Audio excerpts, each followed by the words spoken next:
Good afternoon, everyone. Thanks for attending our webinar. My name is Gary Rolfson. I'm a part of our solutions group here at StepCG. I want to thank everyone for giving us a part of their afternoon or morning, whichever the case may be. The number one question that we get when we have conversations with our customers surrounding private LTE is first and foremost, what is private LTE? And so the purpose of this conversation, which will be primarily led by Ben Fisher, our solutions architect and leader of our private LTE practice here at StepCG, is to answer that big question. So let me first start off by saying, who is StepCG? Well, we're a technology company and we're a partner with our customers. We're also one of the fastest growing companies here in the Midwest, actually just recently named the Cincinnati fastest growing. I think we're the 6th fastest growing in the Cincinnati area, but you'll find our solutions really from coast to coast, north to south. We serve a variety of industries, but for the purpose of this conversation, we're going to be specifying just on private LTE. But we're an expert in wireless, wireline, and LTE solutions. You'll find us in hospitals, universities, campus environments, business practices, K-12 schools, you name it. A company is built primarily on the talent of our engineers.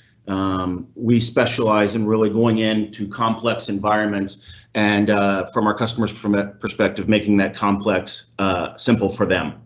And we do that really by listening, by understanding, and by trying to figure out where our clients are trying to go. That could be city or county government, could be universities, as I mentioned. It's really all across the spectrum, but you'll find us primarily in the government, education, and medical sectors. And that's really going to play well into some of the things that Ben's going to talk about.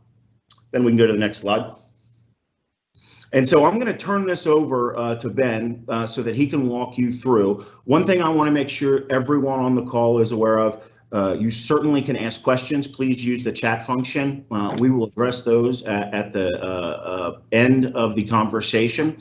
If in fact you need us for anything, you see my contact information there and our general address here at River Center, just across the river from Cincinnati, Ohio. Please feel free to reach out now or in future conversations. And with that, Ben, take it away. Thanks, Gary. So I wanted to start this off here just by talking a little bit about private LTE and what's enabling us to really have this conversation here today. And so the big part that's driving that is CBRS, or Citizens Broadband Radio Service. And so what this is a piece of spectrum that lies between the 3.55 and 3.7 gigahertz range. So we get 10 megahertz channels for 150 total megahertz. And this spectrum used to be used by the Department of Defense for ground radar naval systems, and they really weren't using a whole lot of it. And so starting about a decade ago, there was some lobbying efforts to the FCC and the DoD, because this airspace falls into kind of that prime mid-band space where it can carry still a pretty decent amount of waves and we can still pack a good amount of data into it to do some better usage of it. And so fast forward to the fall of last year, and the FCC finally finalized the ruling around Band 48, or CBRS here. And what they ruled it for is private LTE use cases. So what that really means is it's a lightly licensed model for deploying LTE services that are maintained, owned, and operated by an entity other than the traditional big telcos and cell carriers. So that lightly licensed model differs a little bit with Wi-Fi, where we're generally just unlicensed. You can go ahead, purchase an access point, stick it up, and start emitting some of the Wi-Fi into the air, connect devices to it, be off and running. With this, we have a tool that is known as the Spectrum Allocation Server, or the SAS. And what the SAS really does is, if we think of Wi-Fi in a typical multi-dwelling unit or any kind of urban environment where places are, we have a lot of access points packed one on top of another. You might get someone that thinks they're being smarter than the system and jumping onto a channel that lies in between the kind of go-to channels for deployment. And we start raising up that noise floor, reducing our total throughput, so on and so forth. What the SAS is going to do is kind of dictate what radios end up on what channels. So the FCC maintains it, and our LTE access points, or as they're known within LTE as Evolved Node Bs or eNode Bs, communicate back to the SAS, and it's going to tell them what channel they can hop on and what exact power output they can do. So this starts driving towards a lower noise floor and more efficient use of the spectrum. And then as we kind of look through the rest of the technology stack, it really is the exact same thing that an AT&T, T-Mobile, Sprint, Verizon, so on and so forth is putting out there and running their networks on today. So that means you get all the benefits of security and having SIM-based authentication for devices to be able to hop onto the network. You get the reliability of it. You've got just everything that has allowed the carriers to scale and provide LTE services all across the world, but now that's available in a mechanism that the enterprise or organization can actually go ahead and push out there. So why would we do CBRS LTE as opposed to just going with someone like a Verizon, AT&T, T-Mobile, so on and so forth, or even Wi-Fi? When we compare it against Wi-Fi, we tend to get higher reliability, roaming, consistency. We can get away from having to rely on line of sight, and we get better battery life. So a lot of that is just driven by the underlying technology that is LTE. So if you ever want a comparison, you can take your cell phone, run it for a day with Wi-Fi completely turned off, and look at what your battery utilization is. Then run it for a day with Wi-Fi turned on, but your LTE data turned off. And you're going to see that as a whole, you tend to get better battery performance out of it. When we think of roaming and mobility, we've all been through the use case of trying to stream content as we walk down the hall in a Wi-Fi environment, and maybe not always having the best experience with that, especially as we look at controllers or controllerless Wi-Fi and how that meshing works. With LTE, it's a little bit similar to controller-based Wi-Fi, where all of the eNode Bs are going to communicate back to a central server or set of servers. This is known as the Evolved Packet Core. And so the EPC, or Evolved Packet Core, has some handoff to the traditional data network. And all of the radios, or the portion of the network that's known as the radio access network, which essentially is just the access points for the LTE, communicate back to this EPC, and then you have kind of dedicated gateways for traversing onto your traditional network. So you end up with this slight separation of the radios for roaming and mobility versus the actual egress onto your data network. So the handoff tends to be a little bit more seamless. Typically, when we look at Wi-Fi and what that handoff looks like, we tend to have a break before make. So what that ends up meaning is our end device decides that it wants to roam off of one access point and onto another. So it breaks the communication stream with the first access point it was communicating to and then establishes it with the next one. Whereas in LTE, because of the way that the radio access network and the data packet networks communicate, we're able to talk simultaneously to multiple eNode Bs at the same time before dropping off and just sending all of our data to one of them. The other part that tends to make it more efficient and allow us to do larger number of devices is when we look at traditional Wi-Fi, the end device gets to decide when it's going to put communication and data onto the air. Whereas within LTE, the access points themselves communicate down to the end device and do some predetermination of when that end device is allowed to communicate. So we end up with overall more efficient, cleaner use of the air.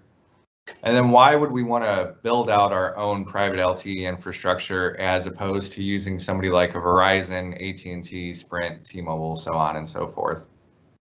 The big advantage that we can start to realize with it is around return on investment. So as we scale up, and this tends to play pretty heavily right now as we think of the current issues that the pandemic has brought to light with how do we connect up as many remote users as possible. And in some cases for education, that might look something like having to go out and procure a whole lot of MiFi or other mobile routers, put SIM cards in them, and then pay monthly tolling to those carriers for access to it. When you have your own private LTE network, you're able to control exactly how many devices are on it and how they access it. So in essence, all you do is have your SIM card on your private LTE network, and as long as you have that infrastructure up, you don't have to pay monthly tolling for it. We do have access to things like APNs or access point networks from the carriers today that tend to give the enterprise or organization a little bit more control over that carrier data network. But by having your own private LTE network, you end up with full enterprise and organizational control. So what that means is you're in control of the way the bandwidth is sliced, the QoS and prioritization of data on the network, who gets to access what amount of bandwidth, what kind of content filtering is going on, and all of those things. So what that means is we look at larger enterprises or city, county, education collaboration, is that you have control of what devices can access what resources on your network. So just as the carriers are able to do isolation and multi-tenancy, you're able to do the same thing and provide that same kind of carrier grade isolation, micro-segmentation across your private LTE network. You can control the availability and the dead zoning or lack of dead zoning, so full access and availability. As we go through and design your network, you can pinpoint coverage areas, control that RF modeling, and not be at the mercy of the carrier deciding whether or not there's going to be enough devices in a given area to warrant erecting or putting up additional towers or eNode Bs. When we think of carrier data networks and just LTE as a whole, we tend to think of latency and how high it can be, especially if we have to do any amount of hairpinning. With your private LTE network, the latency is going to be very similar to what it is across your Wi-Fi network today.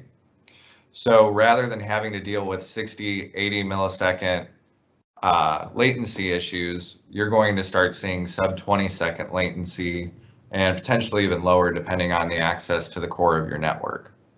And I think more importantly than all of that, though, is the security aspect and control of your data. You know, every day we hear of more and more security network breaches, data being pilfered out and exfiltrated, and all the kind of security concerns that tend to keep us as network and systems administrators up at night. Rather than having to rely on someone else's data network and the controls that they have in place and whether or not they're following their audit recommendations and everything else, you have full control and you no longer have to worry about where your data is going. So as a whole, it just leads to an interesting conversation of what we can cover, areas that we can cover, and what we're able to do with that. And so to that end, you can look across any vertical or market segment or however you want to think of it, and there is a use case for private LTE or even just LTE in general. And so, you know, if we just start at the top here, right? Logistics, ports, retail, warehousing, anything that kind of falls into that type of market. There's use cases of trying to cover larger amounts of land. And so one of the issues that we faced for years prior to large adoption of LTE networks or this availability of band 48 for private LTE networks is how do we cover these large swaths of land and not have to deal with giant build out costs. So when we think of meshed Wi-Fi networks or point-to-point, point-to-multi-point networks, we tend to see some pretty large build out trying to run fiber or Ethernet or a mixture of the two to connect up those wireless APs. So especially when we're looking at these outdoor use cases, you know, instead of getting just a couple hundred yards at best off of a wireless access point, we can put up a category B eNode B for CBSD, and all of a sudden we're able to realize anywhere in the range of 1 to 5 mile radius out from that access point for LTE. And a lot of that just comes back to the way and the restrictions around Wi-Fi versus LTE radios. And so the power limitations are higher on a LTE radio, which just means that we're able to send that signal farther and longer. So when we start thinking about, especially in comparison to a metropolitan area network, We've been talking about MAN since the 90s, and there have been a few attempts at solving it, but more often than not, it always comes back to some kind of dark fiber plant. What the private LTE is going to allow us to do, especially when we look at community play into this, is that utilizing existing footprint that you have within your network, so be it city county buildings, water tower infrastructure, elementary, middle, high school, even campus deployments where we have buildings in that existing footprint, but we haven't been able to adequately cover the outside area. We can take and map out what that geographic area looks like, overlay it with the private LTE node Bs, and start realizing that 1 to 5 mile radius, depending on clutter and things that are absorbing that signal, really starts to cover exactly what we're looking for. And then that's not to say that it doesn't have its use case indoor as well.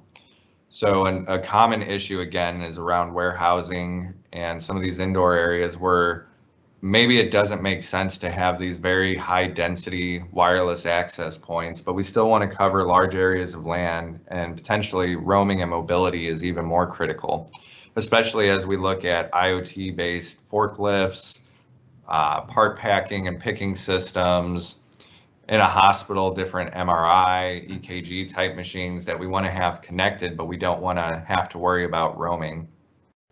That's where the private LTE and extending it inside your facilities as well can start to make sense. When we do the comparison of a private LTE build out with a Wi-Fi build out, it's not to say that we're going to completely eliminate the need for Wi-Fi in our buildings. It's just that we can supplement it and offer a more secure network access than what we've typically been able to overcome just due to soft costs when looking at Wi-Fi build-outs. So a large part of it just comes down to the human factor and trying to properly train staff on how to deal with things like certificates for .1x based authentication, or trying to have a complex enough passphrase for our traditional WPA-based wireless encryption. And so more often than not, what we'll run into is that the SSIDs start to converge down because it confuses people which one they need to be connected to. The passphrase hasn't changed in years. People come and go and they know what it is and they can access the network, and it starts to cause problems.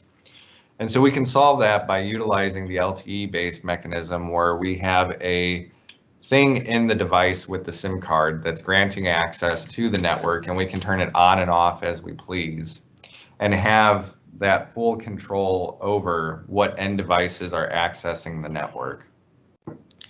And so I think as that conversation evolves around security and what it's going to solve for us, it really becomes appealing on what we can do with it to supplement and augment our traditional Wi-Fi networks. And so to that end, kind of as I was talking about here, when we look at warehouses, we're talking about packing systems, IoT, so on and so forth, surveillance, CCTV. When we think of large campuses, there's often a need to facilitate some kind of pop-up facilities, be it for concerts, or some kind of pop-up mall, or any kind of retail services, kiosks, digital signage, security, all of these things that also play into the smart city and trying to interconnect together our traffic signals, allow police, fire, EMS to have mobility, being able to provide connectivity to the home or to the premise. And it can start to help eliminate some of these long-term costs that have typically been associated with it, or if we've been looking at utilizing things like traditional carrier networks, eliminating those ongoing monthly data rate fees and the tolling associated with it. So there's a whole lot of application and use case for this. And I think ultimately what we're going to see, as much as wireless has augmented the traditional wired network, over the next coming years, we're going to start to see that LTE is that next augment of the traditional wired and wireless network, providing us reliable, secure connectivity for the devices that need it the most, quality of service and bandwidth shaping when we need it, but still not eliminating the need for Wi-Fi, because there are lower end devices that still need to have network access, or end users aren't looking to transition and have multiple SIM cards in their devices, or they're not going to be looking at going to their carrier and getting an electronic SIM and then having the full physical SIM for each network that they're hopping onto. So it plays into this just augmenting and really driving forward the next revolution of technology. We've often hit the realization that the Internet of Things came a little bit too early for the networks to support them. And so it's often turned into the Internet of Things that should not be on the internet.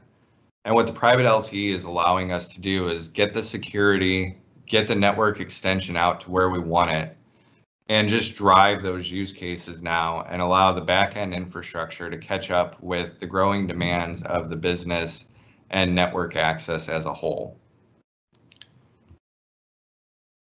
And I think what we see is that as a whole, it does start to solve out this digital divide problem that's really been highlighted over the last couple of months here during the pandemic. As people have transitioned home and have been trying to get work done, we're finding that residential neighborhoods and the oversubscription rates weren't quite there to facilitate the majority of the residency working from home day in, day out. And to that end, some of the traditional carriers are struggling a little bit to keep up with providing additional services in that last mile. And then as the community looks at how they step in and solve it, the hurdle has often been those build out costs associated with either driving Wi-Fi into the neighborhood and putting multiple access points along the street, or allowing for fiber to be ran to the home or any other kind of last mile delivery service. What private LTE, as we've often seen with our personal devices, allows is the need for running all of that infrastructure in the last mile to be eliminated. And we can focus more on the middle mile and the head end and the first mile delivery services and beefing up those networks, and then just allowing the LTE utilization and efficiency to scale out and provide broadband-like services into the home, and at the same time serve as the foundation for our smart, safe community initiatives, and really eliminate some of the backlog of projects that IT has traditionally had to say no to. And I think as a whole, we find that the mobile experience tends to be better just around the quality of service, the bandwidth shaping, not letting the end device try and coordinate when they should communicate and deal with collisions. The scalability aspect of it, just as carriers have not had to go and put up hundreds of towers in every county throughout the country to provide LTE 4G type speeds, we don't have to do that massive build out either. You know, again, going back to that 1 to 5 mile radius from the E node B when we look at build out. Solving out that security problem by having both a device that the user must know how to unlock, and then a physical piece in the device that centralized IT can manage, turn on, turn off, and do data rate limiting, slicing of the network to prevent access to portions of the network that some users maybe don't have a need for, and further drive home the ability to do micro-segmentation. And then as a whole, just driving down the overall investment costs that we face as we build out our smart networks and our next generation high capacity networks, not having to lay hundreds of thousands of miles of fiber, not having to put up an access point in every room or every half block, and reducing the overall power requirements and footprint, reducing the build out time, the amount of infrastructure required with getting a network up and running, allowing for greater flexibility, be it on the warehouse or manufacturing floor, within the school to change and rearrange classrooms, and all of those services, as well as on campus, allowing for pop-up events, be them festivals, carnivals, retail events, or just moving around how we store things in our shipping yards and our loading docks. So with that, I am going to conclude and open up to general question and answer, our overview on private LTE. Yeah, it looks like we did have, we had a couple, two of them that might be answered together is, how does this integrate into a carrier LTE, or does it? And then the next one is, will this have to go over the carrier network? So those are great questions, and we see that kind of frequently. So the big thing worth highlighting first is how it plays into, and does it have to go over the carrier network? So when we look at the carrier network, we are typically talking about their cellular networks. And to that end, the answer is no, it does not have to traverse the cellular network from a carrier. Because you own and maintain all of the equipment around your private LTE, you don't have to traverse onto their towers at all. And part of that's probably worth mentioning, because it's going to come up more and more frequently, is the idea of neutral host, which is this roaming from the carrier's LTE network onto the private LTE network that the organization holds. And while technologically this is possible, one of the things that I think we will face here in America especially is that the carriers aren't necessarily in the business of establishing these relationships with every entity to allow for neutral host roaming. So while they may have the infrastructure in place where if you're in an area that your AT&T cell phone doesn't get coverage, you can roam onto a Verizon cell tower, still access your data and make phone calls, and then Verizon just backbills AT&T. What we often find is that the carriers are looking to negotiate with as few entities as possible. And so to that end, traditional mobile virtual network operators may at some point establishing those relationships to allow for neutral host. I think at a minimum, we are 2 to 5 years out from having that roaming capability. And so in the interim, we're often going to see a setup where when we look at an organization, they might have dual SIM card capable phones so that when a user is on the network or within the footprint of the private LTE network, they have access to that. And then when they're outside of that geographic footprint, they roam onto the carrier's network. The other part of that question that's worth covering, though, is that your data typically will still need some kind of internet access. So we're not going to be eliminating our handoff to the internet from our physical points of presence within the private LTE network. And so what that means is that our overall LTE, private LTE network is going to go through that packet data network gateway within the evolved packet core, and then traverse out to the internet just as your traditional wired wireless networks do today.